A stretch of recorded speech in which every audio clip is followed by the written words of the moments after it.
بسم اللہ الرحمن الرحیم۔ حضرت ابو سعید خدری رضی اللہ تعالیٰ عنہ بیان کرتے ہیں، رسول صلی اللہ علیہ وسلم عید الاضحیٰ یا عید الفطر کے موقع پر عیدگاہ کی طرف تشریف لائے تو آپ صلی اللہ علیہ وسلم خواتین کے پاس سے گزرے تو فرمایا، خواتین کی جماعت صدقہ کرو کیونکہ میں نے جہنم میں تمہاری اکثریت دیکھی ہے۔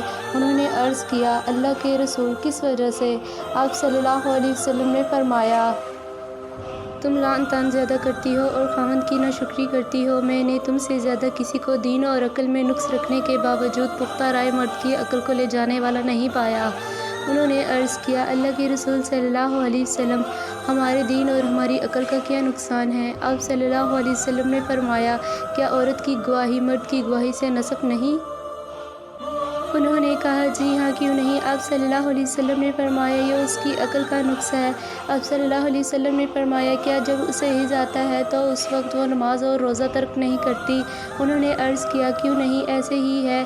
آپ صلی اللہ علیہ وسلم نے فرمایا، یہ اس کے دین کے نقص میں سے ہے۔